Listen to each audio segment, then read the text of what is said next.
So please welcome Bill Phillips to the show. Welcome, Bill. Thanks for having me. You are so welcome. And thank you for being here. I told you before we hit record, I see your website and how busy you are. And to be able to spend this hour with you is beyond grateful.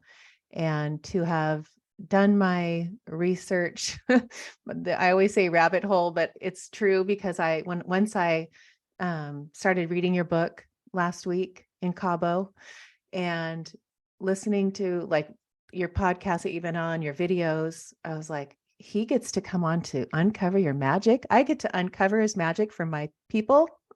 Like, wow, this is a huge gift. So thank you. Oh, it's very much equally received. So thank you for having me. You're welcome. So I look at life very similar. I know we all have the same gifts, but your gift is ignited in this lifetime. But I look at your life and your journey and how you got to be here in your late 30s? Mm-hmm. Okay. So I go back to your childhood and I'm thinking, wow, I have children that are 14 and 16 and I'm thinking, your mom passed away when you were 14. So that would have been my youngest right now, me. I reflect on my life, right, when I'm listening to your story.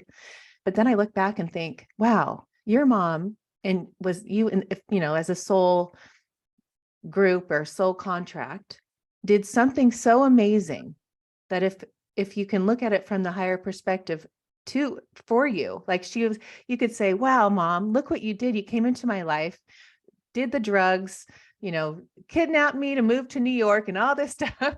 But she did that for you, and to people look at childhood and we all have our programs and things that we've taken on for our whole life to believe are true, but really aren't. But what you have done in what she has given you is like such a gift. Would you believe that? And you want to start kind of in that, take it from there, Bill? Yes, absolutely. That's a great way of looking at it. And it's basically what I stand for. So I truly know in hindsight that we had this arrangement pre-birth, and of course, with anyone's agreement being here in this physical world, there's always lessons that we have agreed upon, and so from that perspective, knowing that I, came into this world, in survival mode, let's just say, I was born premature and I survived that, and then to have my mom and I's connection as well, and all that we went through together too, and all that we continue to go through together as well, just in a different form is, really quite amazing. And I believe that that was the catalyst for me actually going down this path and not letting what could have, really derailed my life years ago, or maybe it would have been a much different situation. I saw it as a gift, but it took a lot of years of really undoing all of the childhood programming, which is still a work in progress. It probably always will be. But looking at it from that perspective and looking at it from the perspective of this was given to me for a purpose to share it, and to help others. And that's my guiding light in this life, actually. So, Right. Yes. Will you explain? So when you were 14, you weren't with your mother, you were with your father. yes. And you got a call that you had to come see your mom because she was passing away from pancreatic cancer. Yeah. Yeah. So basically what happened was when I was almost 10, my mom had fallen on, in one of her cycles again. So the people that were living in New York, they found my family back on the West Coast, and they basically shipped me back to, to California. And because of the mistrust and, the being kidnapped and the hiding, they would not let me see my mom. So it was really quite challenging. I know that I was being protected on some level as well, but it was definitely traumatic. And so I was able to go out on a Friday red eye and see her on Saturday when she was on her deathbed, and to say goodbye to her physically. That was very, very, I thought my life was over at that point as a 14-year-old. I thought that life wasn't worth living, But a few nights later, I had this incredible experience, and I woke up to her there with me in the room, and life has never been the same since that experience, actually. Even though I had had my own experiences as a child, and of course, being told I had a very vivid imagination. So my higher self accepted that truth, and it kind of went dormant for some years, and then it was reactivated in that moment. And with a lot of trial and error and a lot of just my own soul searching as a teenager, and young adult, I was able to find a trust within myself and within spirit that has definitely been healing for me as well in that process. Right. So when you explain, when I hear you explain, you saw your mother 2 days after she passed away, it was a vision and she was just telling you that she was okay. And you Basically, knew it was her. She looked just like she did when she passed away. she looked very much like just the most beautiful version of herself, without any of the earthly things that maybe had brought her down. She was free of all that. She was glowing, and it was something for me. I remember the next morning when I woke up, going and really just examining the room and going like, what happened, and how did this happen to me, and having to really keep that information to myself, and just having a lot of fear about sharing it with people. And I feel like a lot of people, especially right now as well in the world, go through a very similar experience, actually. And they're in the same place of, they feel like they can't share that information, or they feel like they're going to be judged or ridiculed for having this experience that really we all came to, experience on some level. We're all here to really feel our way through life and to view life from that higher spiritual perspective. So my intention as well with my work too is to really empower people to sort of step more into their higher knowing too, that they're just as capable of receiving that connection if they're open and willing to. Yes. When, this book, Soul Searching, that is your latest book. I know you've written 2 other books, and that we'll get into, because I really, like I said before we hit record, that I really just, it was such a neat book, because at the end of each chapter, it gives you a lesson, and it's a page, that you just do. And I can, the breathing and the meditation and the visualization, and, even the chapter titles are simple. It's not where you have to go, what is he talking about? And try to figure it out. It's just so clear and gives you this, I don't know, just like this weight off your shoulders. Like, this is how easy it can be.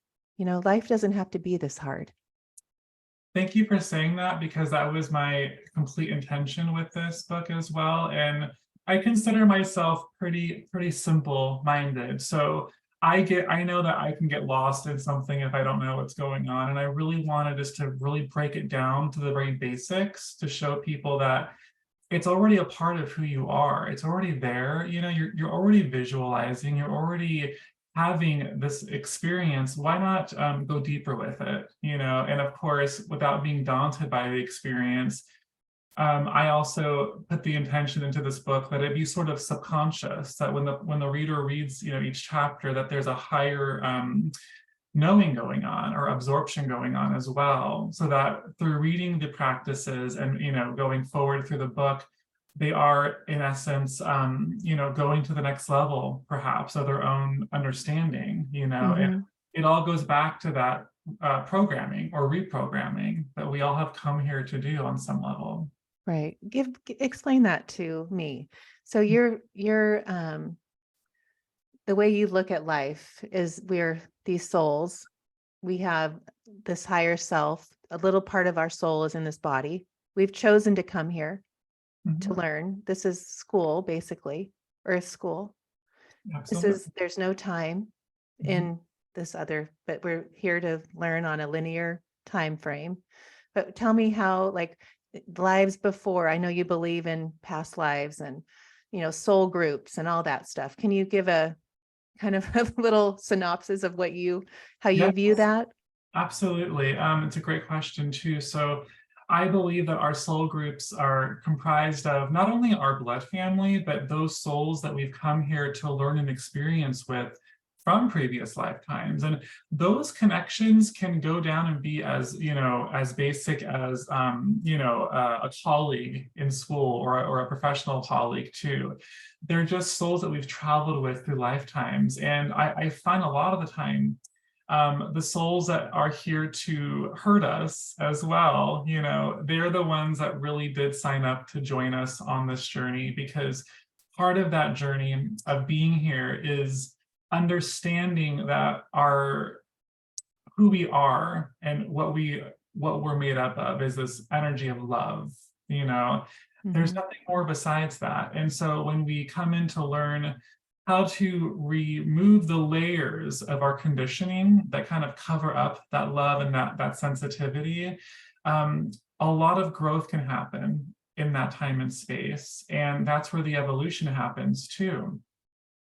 And I really do believe that forgiveness is a pinnacle on our journey here, of sort of disconnecting us and unshackling us from really what pulls us down in this life, and what weighs us down. And when we look at life from that perspective, that it's not being done to us necessarily, but we've signed up to go through these lessons and to experience what we have, and to take the blame off of anyone else, not to take it personally, but just to know that we are learning and evolving, and it's always our choice how we view those lessons.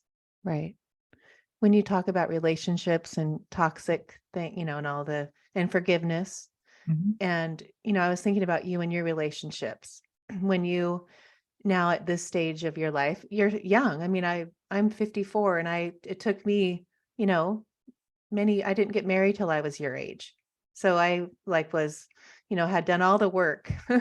But, it's always work. It's not, I don't want to say work is hard, but, relationships are I think the biggest teacher. But when in this book, you write about, freeing yourself from even looking at somebody as wrong or bad, and not looking at their traits. It could be, I don't know what you have some great examples, but explain that and why that's so important in soul searching.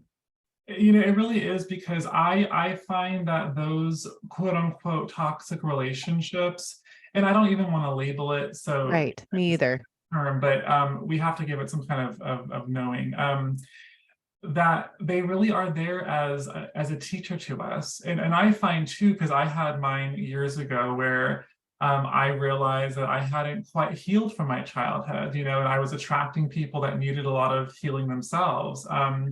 And what I found during a particular relationship actually was, I had this person came in for me as a lesson of my own self-worth, and not only that, but my own boundaries as well with the world around me. So I viewed this toxic relationship as more so as a lesson plan of what I needed to learn in those moments to ascend within my own self, and what I had to learn to kind of grow stronger within myself as well, to have boundaries, to be able to say the word no, because up until that point, that was a hard lesson for me back then. So I really do believe that not only are they sent to us to help us from a higher perspective, like a divine intervention, but there's an element to it as well of attracting a part of who we are to us too, that maybe needs to be healed, or maybe needs to be revisited, and Mhm. I believe that I learned this lesson years ago. When somebody like really irks you or gets under your skin, and thinking like, why am I feeling this way? And then really having the spiritual knowledge of going, how is this teaching me a lesson right now? What part of myself is a direct correlation of what I'm seeing Exactly. around somebody else? So I find that when you're able to look at it in those terms, you're able to diffuse the ego, and you're able to kind of quiet it down as much as we can when we're here in this life. But the ego is going to always want to have the cycle. It's going to always want to place blame and be the victim, And so when you're able to really have this awareness of how those two parts of ourselves exist and what they're what they're here to accomplish, the survival aspects of being human, but also the thriving aspects as well, and the co-creation aspects, and sort of understanding that you have the superpower here that really is being underutilized, and stepping into your power, and it's all connected. Right. Oh, it is so connected. Um, You're just listening to you. I almost see you when you're talking. I know we all channel, but I feel you just, it just comes through you like it's from somewhere. It's amazing to watch you talk. I love it. thank you so much. Thank you. So anyway, I'm going to go back a little bit and then we'll come back to the book. But when you were 18, that's kind of when you started believing, because you were an opera singer. You went to Yes, San Francisco for singing opera. Like, I it's did. amazing. I would love to hear you sing.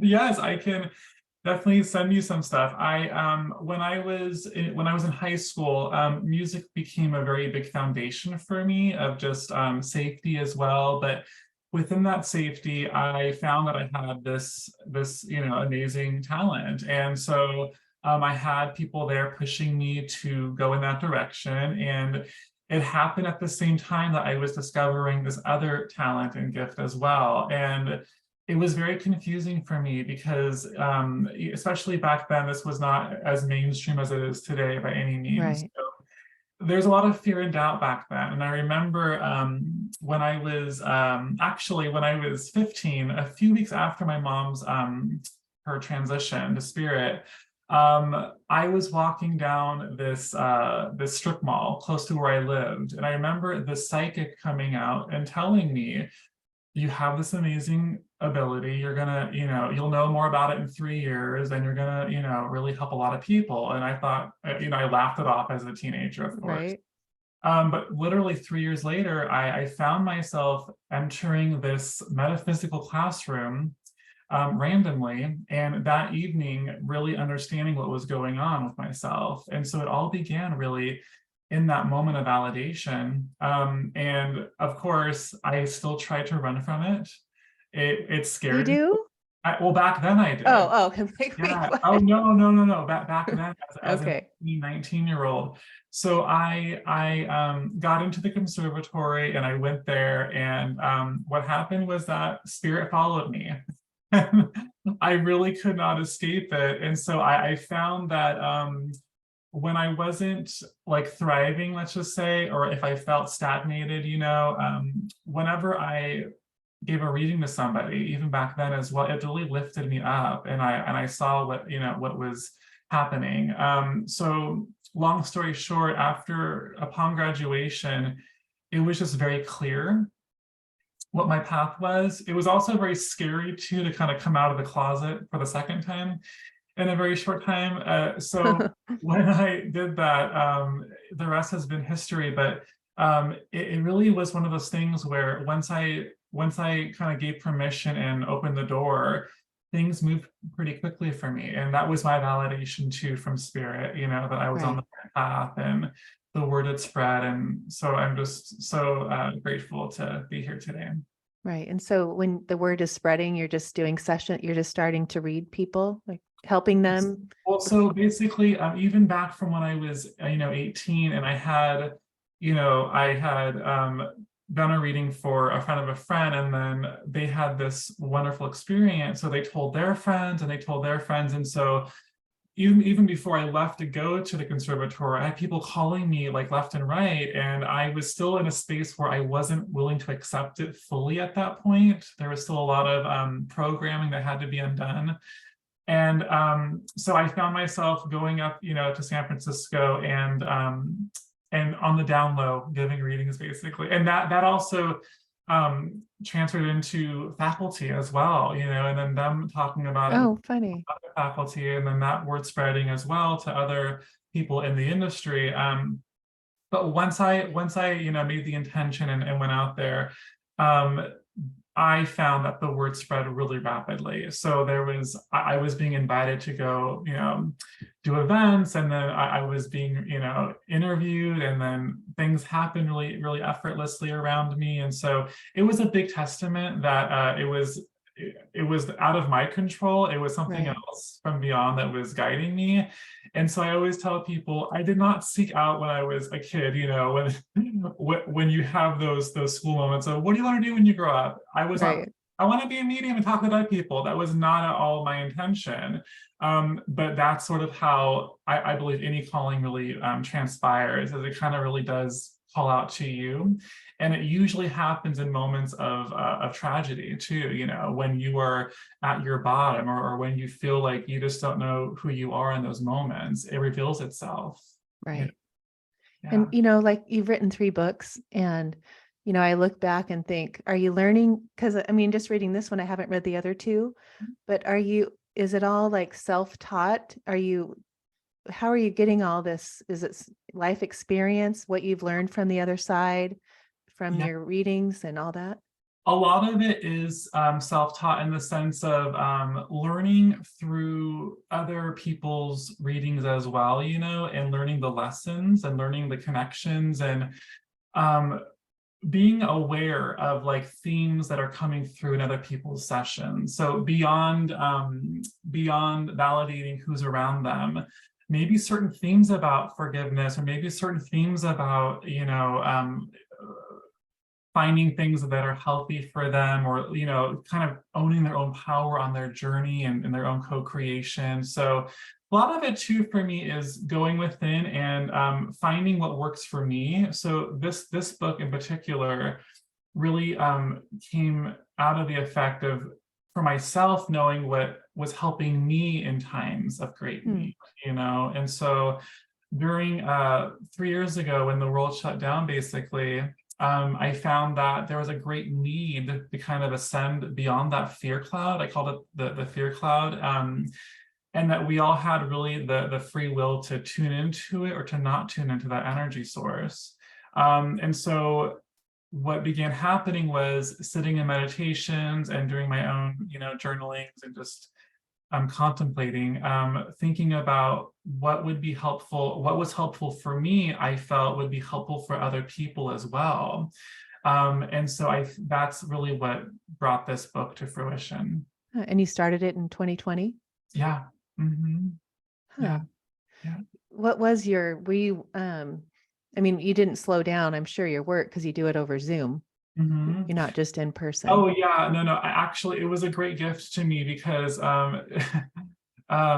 in February of 2020, I had made a comment to my partner of like, I need a break from the traveling. It was just kind of like a lot at the time, and I made a statement like, I wish I could just work from home more often, and within a month's time, that's what shifted and began for me. And there was so much just there was a great gift, actually, I find in that time frame, and being home and really seeing what was there in front of me to be grateful for as well. Right.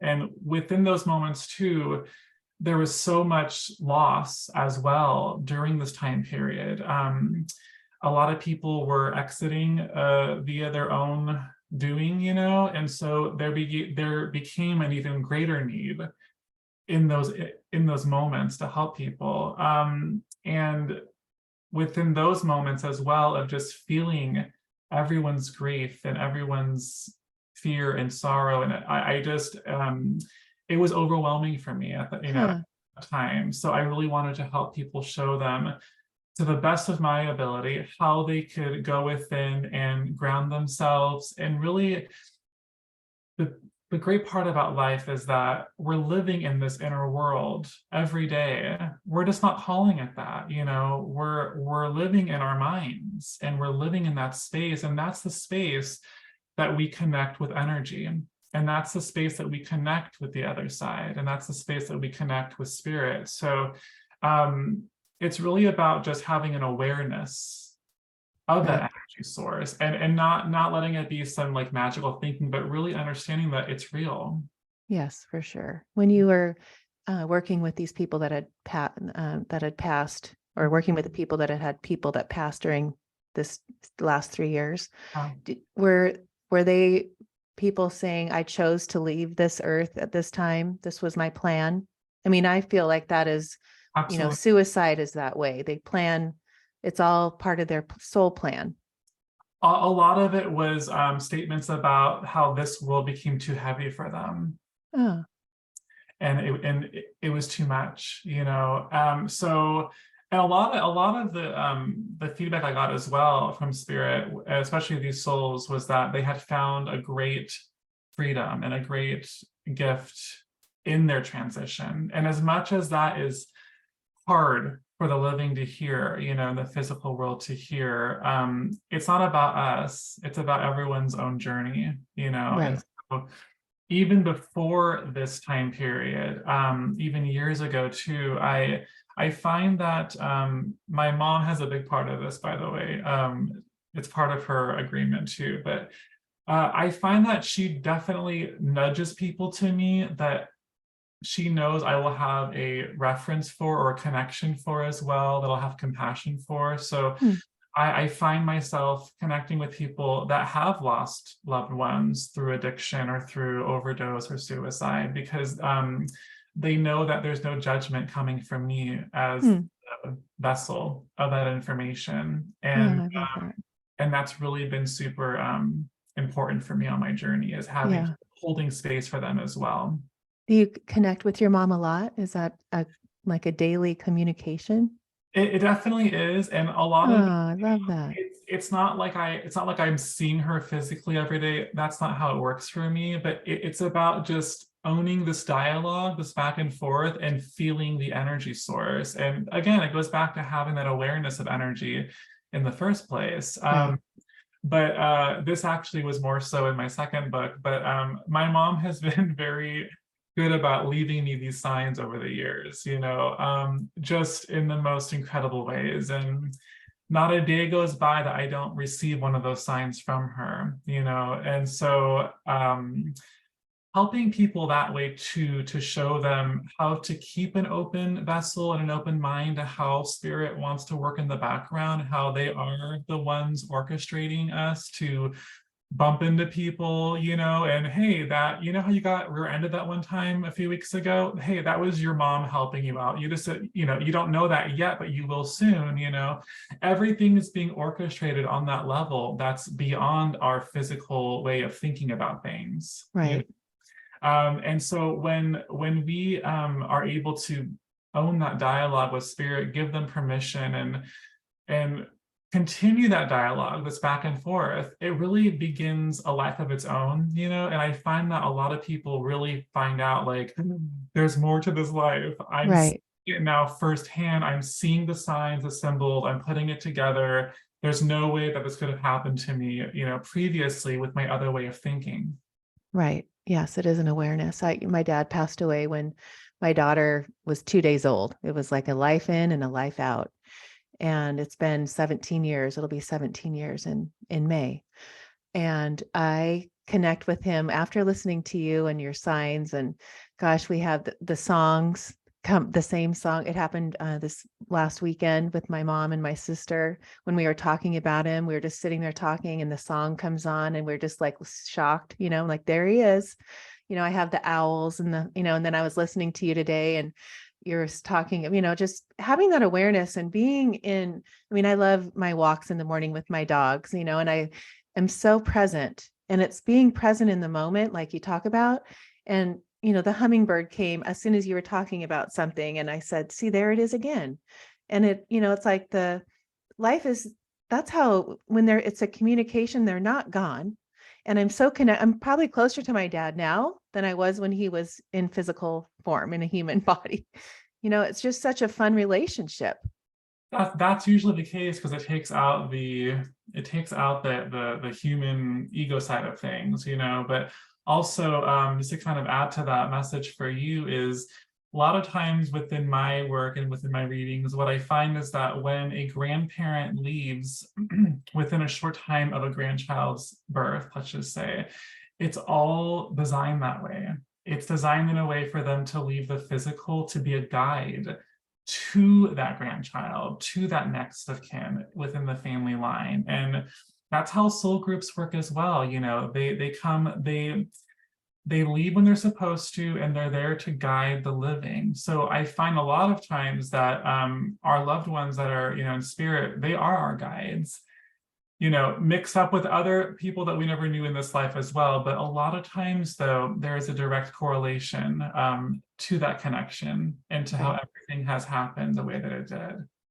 Do we all plan our death, or I know you talk a lot about free will and, we can choose a different path. You didn't have to, you could have said yes to singing the opera or singing opera. You didn't have to go down. That could have been another path. But are you the timelines? Are you in one life singing opera, in this life you're doing that? I was just gonna say, I don't want to sound too woo-woo, but that's kind of how that's what I've experienced too, is that there's so much. We are living in different universes and different worlds, and those worlds collide sometimes, but our life of free will, when it comes to leaving the physical sense of things, I believe that we have like a roadmap, let's just say, and on that roadmap, you can exit or you can stay. So I believe that we have a handful of exit points on our journey. Here's a great example. This happened to me when I was 16. I was in a really bad car accident where I saw my life flash before me in that millisecond. And the doctors were like, this is a miracle. You should not have survived this. And I realized afterwards, many years later, by the way, that was one of my exit points, but I was not done here yet. I still had to continue that journey.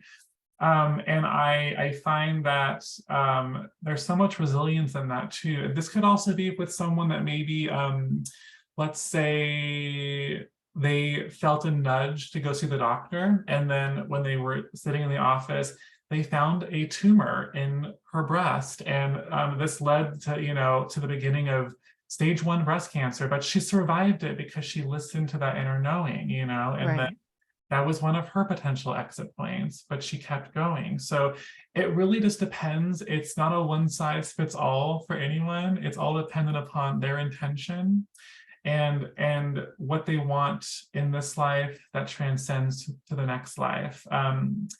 But that intention is something that's so big, and it's something that we use daily. We're not always aware that we're using it, but we're always in that space of setting the intention. Yeah, you're big on it, setting the intention. And I love that because it's like a superpower. Is that what I think you call it, your I superpower? do call it that, yeah. And I think that it's something that encapsulates who we are, as a soul inhabiting a body and that energy source, and being able to really vibrate at that experience that we're wanting to have, and not only it's not about physical things, it's also about invisible things, energy, relationships. So there's days where I'll just like be outside and I will just conjure up the most love and the most light that I can possibly feel, and I'll just send it out to the universe, knowing that that energy is going to meet up with me in a couple of hours, just kind of letting go of it and letting it come back to me like a slingshot. And that has been a really exciting part of my journey too. Whenever my earthbound side takes over, or I find myself a little bit stuck or stagnant, it's my go-to. Right. You talk about, like you were talking about in the book about Ukraine and how you picture like I just always know that one person can change the vibration. It's just that one person, and everyone knew that. But you really talk about the prayer versus meditation, and will you explain that and how the power of just even in your mind thinking of, as an example, using the war in Ukraine as you did in the book? And that's a great one too, because this was, well over a year ago. I think it's been like a year and a half or so when, people thought things were going to go a lot differently there with this person. And what I find is that there's a collective energy happening too when we're praying, and so it's almost like energy combining together consciously, acting as a barrier too. So in this sense, it was about calling upon, Archangel Michael to come in as a protector. But how many times a day does someone pray to Michael? often, actually, so we're all kind of connecting to that web of energy when we're in that space of prayer. And I feel like prayer is, the calling card. It's sort of it's speaking to God, it's speaking to spirit, it's speaking to the universe. And then the other side of that is listening, meditation, going within and listening in after you make your statement. So again, it really does go back to this dialogue and this back and forth way of communicating with our all-knowing self, with our higher self, that we're all designed to do when we're here. And when we keep doing it, just the same way that we take a shower every day and we brush our teeth, hopefully twice a day, it's the same kind of concept where we're supposed to be using it often. We're supposed to be using it daily, because it is our connection to where we come from, and when we connect with that place of all-knowingness, it takes away the physical sensations that weigh us down, and the fear and the unknown or the anxieties. So, and it's also empowering too, being in that space, Right. Yeah. Gosh, yes. I was listening to some interview about someone asked you, so when the souls are, in the different in heaven, say, and you're saying, yeah, they're doing everything that they want to do. They're like, are they, what are they doing in there? Anything they want to be doing. But when you are reading someone and you're like, oh, that your dad just came through, he's been playing golf, or he's been going to the beach, he's with you with your, like, how do you see that? How do you see that they're doing that? Because they don't have eyes. They're, we're all, it's energy. It's a light being, right? You see the light, the energy. And it really is, it's a different way of communicating. I always tell people before I begin a reading with them that this is not how we're communicating right now. It's not, and it requires me to understand that back and forth language on my own. It also requires me to understand how these charades work as well, because spirit likes to communicate in charades. Just random experiences that me or the medium has gone through as a way to validate that they're around.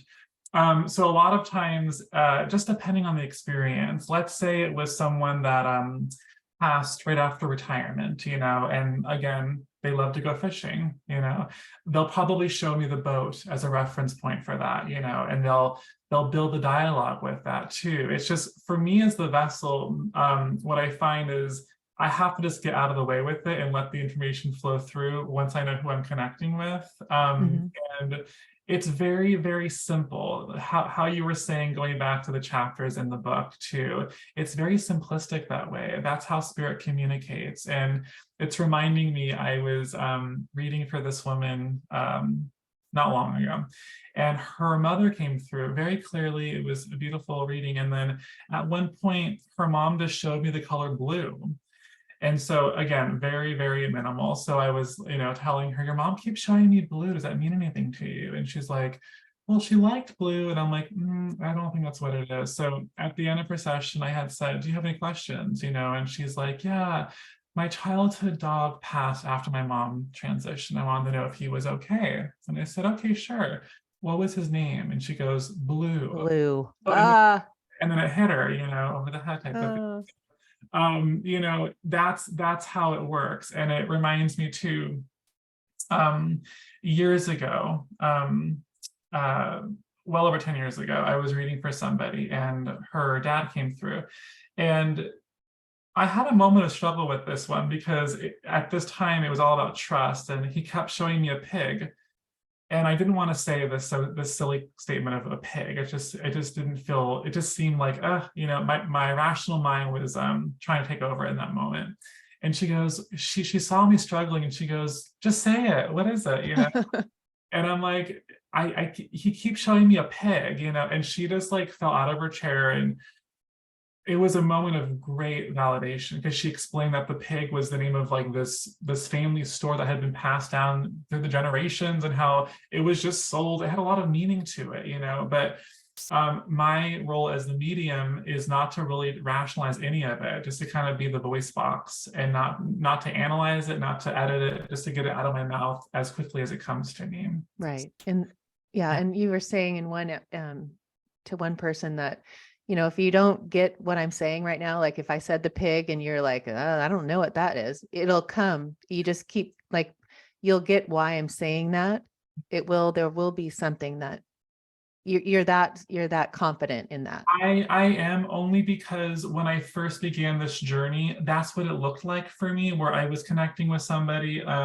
This was actually one of my very, very first readings when I was 18. And this woman came to me and her mom came through, and there was validation. But then at one point, I was getting information about her long lost love, and I got his name, and she was like, well, that was 8 years ago. I haven't seen him in 8 years, And I said, well, hold on to this because, your mom is giving it to me and I want to share this with you. Anyways, long story short, she called me back the next day and she was sobbing. And she explained that when she got home that night, there was a voicemail on her answering machine. This was the time when we had answering machines. Right. And it was from that person from Huh. nearly a decade ago. So there was the validation for me, but it all goes back down to when we think about time and space, we're sort of programmed in a way to believe that we live with time and calendars and clocks and those types of things. But the reality of it is that those are just peripherals. We're not living in that space. We're trying to, but it's not, we don't live life in a linear space like that. So when it comes to spirit giving those messages or me having those insights, they're not always connected to the here and now. A lot of time they're connected to 6 months from now, a year from now, 2 years from now at some time. So I'm always grateful to receive the feedback from people over the years as well. Yeah. When you talk about time and, when you're talking about the future, say the future is happening now. The past is happening now. It's all happening at once, Right. and putting into the equation too that we are affecting how our future is manifesting too with the thoughts and energy that we're giving towards it as well, with that free will element of it too. It's constantly changing and moving and evolving. So nothing's ever, it's not set in stone. We're here to create the experience for ourselves too. Otherwise it would be kind of boring knowing, Right. everything that was going to happen. But knowing that we have an influence on that energy source and we're able to direct our energy and our intention to kind of really put the power back within us too. That's also big as well, for people to know that you are creating your life right now. You are co-creating it. And so once you understand that and take full ownership for what you have created, then you're able to make the changes necessary. Right. Do you believe that you choose your parents, or do you feel like you're all part of a group and the vibration in the other before you come down has to be at a certain level together before you can connect to create a family? I believe that it is literally set up this way before we come here, where we're all up together, I'm going to call it the cloud and heaven. And we're like, okay, this lifetime, I'm going to be your mother. You're going to be, you're going to be gay in this life. You're going to have to learn how to, go through that life as well. And then in the next life, we're going to switch roles. We're going to switch characters too. That's what I believe is what's happening. And I think it's also too, when you think about your parents, your families, sometimes those parental figures, we don't feel towards them like that. We might view a parental figure as more of like a contemporary, or more as a child sometimes as well. And that also goes back in the past to previous lifetimes when in that life they were your child, and there's an energy that's been connected there from that time period. It's the reason why you're feeling that way in this life. It's all connected. Right. And why would we decide not to stay, not to come back? We would stay and go to other planets. I really do feel, and again, I guess I'll know the full everything once I'm there, but from what I gather is that we do come back, and yes, there might be 80 years before we come back, once we're with our soul groups again, once we've seen our children and their children go through their lifetimes as being a guide to them. And then once we're all back together again, we reassign those roles to each other, Right. But I hear people say, "Oh, that's it, Bill. It's my last life here. I'm too tired. I can't do it anymore." I have a smirk on my face, but it's a loving smirk, of course, because I'm thinking, I get it. And that's how it feels sometimes being here, But once you're in that other way of being and thinking and feeling, you'll want to come back again. You will. You'll want to experience what this life has to offer. And there's so many benefits of being here in the first place, Right. But coming back, when you say coming back, is it always to Earth? That's a great question. I believe that going back to free will, it is in a physical form.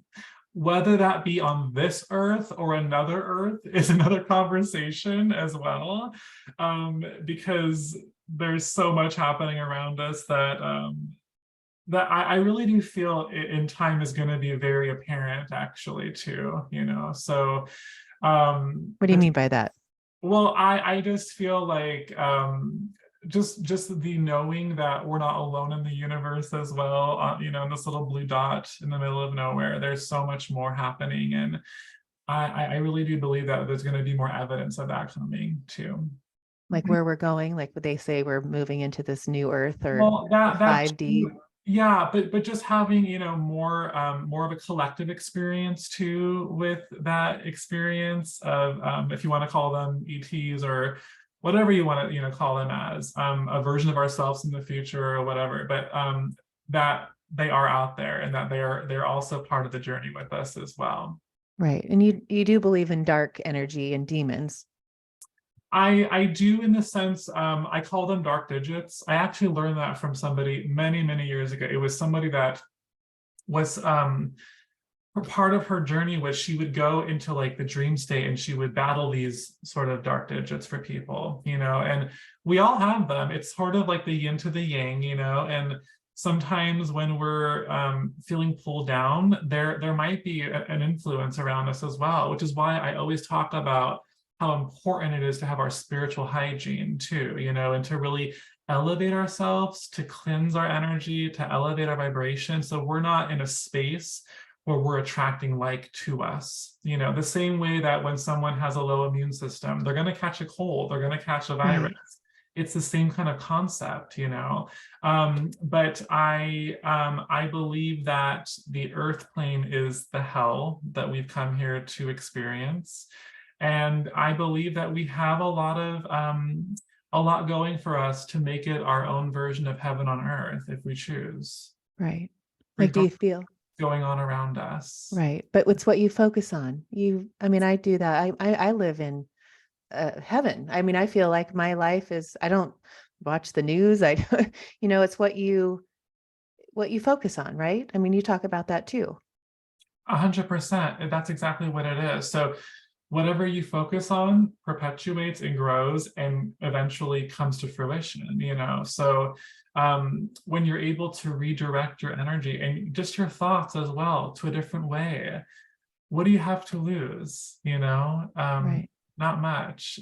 Maybe the fear and maybe the earthbound feelings, but it's about getting into a space of flow too, and so I find that when we're able to really focus on something that pulls us out of the past and not into the perceivable future, but really into the now, there's a feeling that's associated with it that to me feels like just there's like a vacuum or something happening, in front of me that's pulling me up higher. So it's a sweet spot that we all have access to. And we all know what it feels like because it feels just timeless, and when we're there, it feels like we are invincible and it feels like there's no limits to what we are able to experience,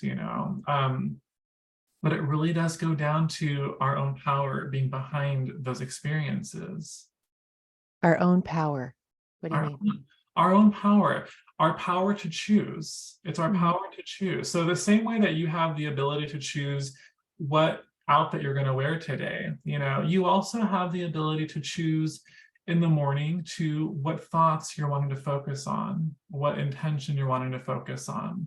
And all of that energy has a way of accumulating and bringing you into this present experience, or it has a way of pulling you back into the non-existent experience, right? Back into the past where we're not supposed to experience the past moment to moment.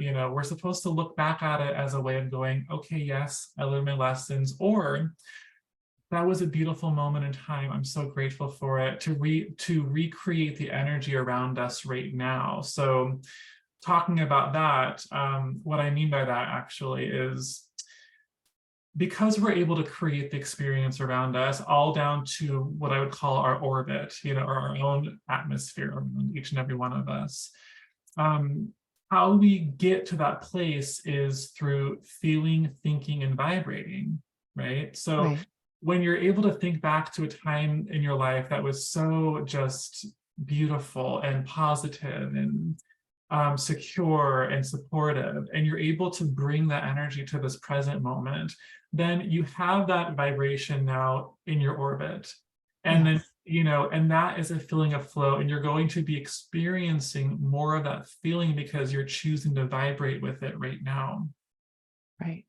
I love that. I mentioned I have two daughters and they, eighth grade and 11th grade. And, I've taught this to them since they were in my stomach, I mean, we do all the gratitude, the intention setting, the vibration talk, you name it, like what we've talked about here would just be normal language for them. Oh, they're so lucky. And I have a passion for teaching that to children. And I Yeah. think I have, like, you just find your purpose. Like that's out of this podcast, I've created classes where I teach children, teenagers, and I just see it in them. But when I see where they're kind of repeating, I'm, you know, whatever, out of high school, they're still repeating the math and the English and the, the same studying that I did. And we're just not there anymore. And that part, I'm like, what would you say would be the most important thing if you could create a school or put books in a school or teach children these days? Like, what would be your main focus? I, you know, I think that it's important to have some structure, within schools, and to have an element of just knowledge about how the world works around us. But I would love to see more compassion and more ways of connecting energetically, and maybe having a class on meditation, maybe having a class on how to, what tools to help us when we're in a time of great need, or when we are looking for inspiration. And to also know too that we're not all here to go to school to be accountants, we're not all here to go to school to be doctors, that we've all chosen a path on our trajectory that may look a lot different than the person next to us too. So coming at it from that angle of just this inclusive, just open way of being too, I think can go a long ways with that next generation of young people. So, in your book, you write how you set the intention it's about manifesting. You wanted to speak at a retreat or something. And then let's end, we're coming to the end, but about manifesting, and that was a fun. And I also loved the house, how you were going to sell your house and you saw the redhead.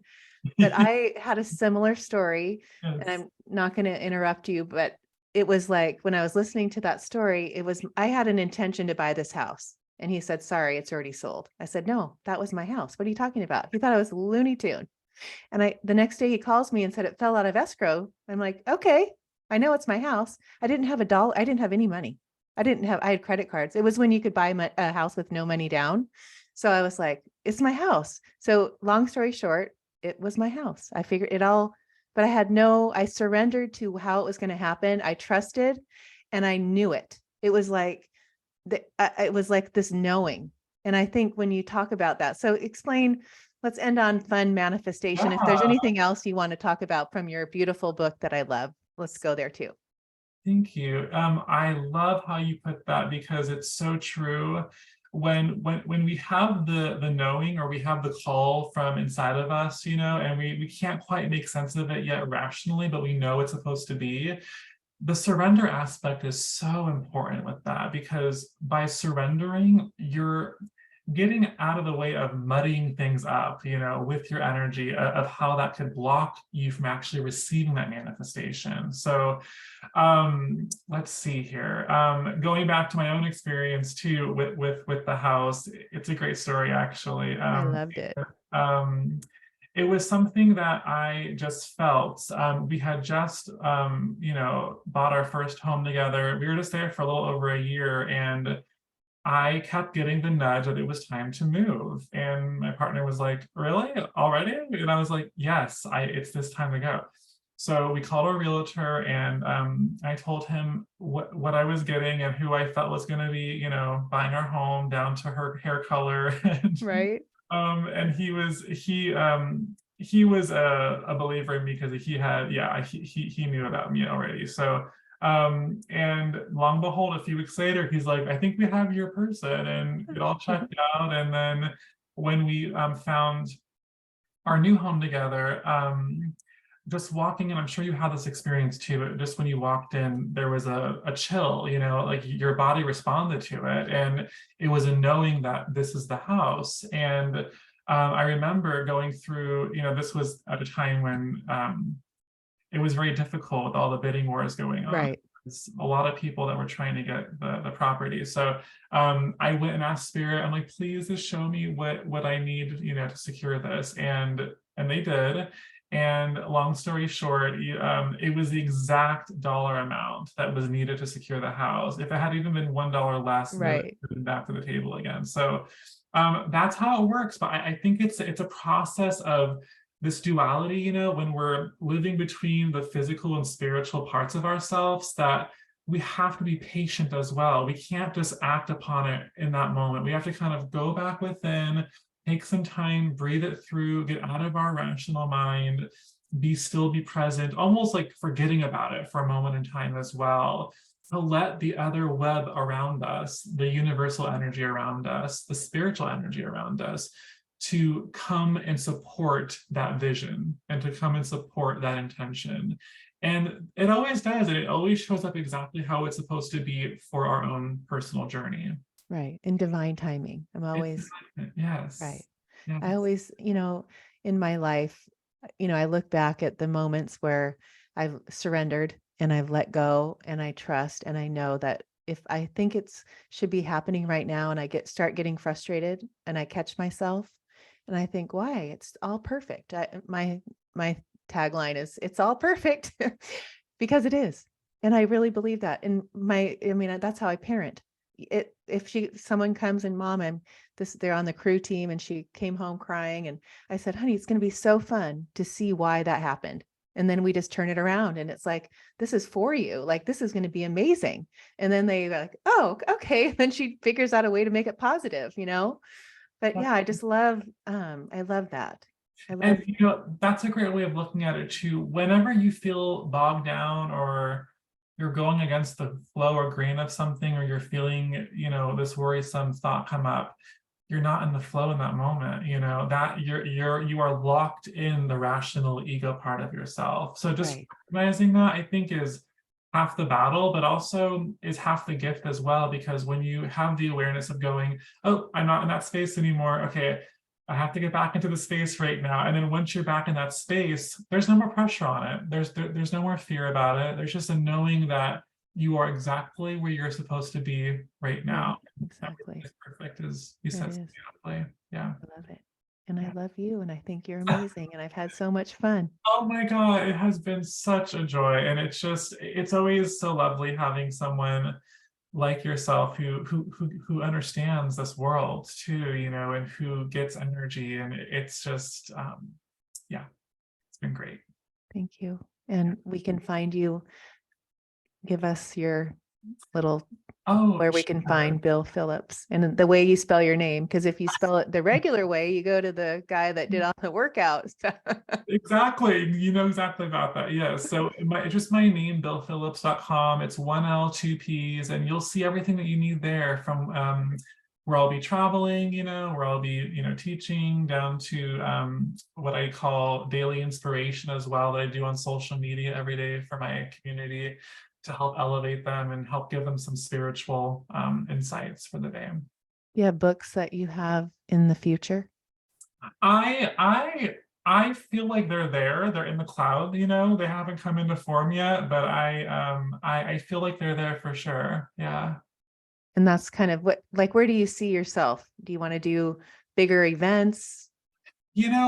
Really, I find and I feel that my purpose here is as a messenger. So I'll always be that messenger.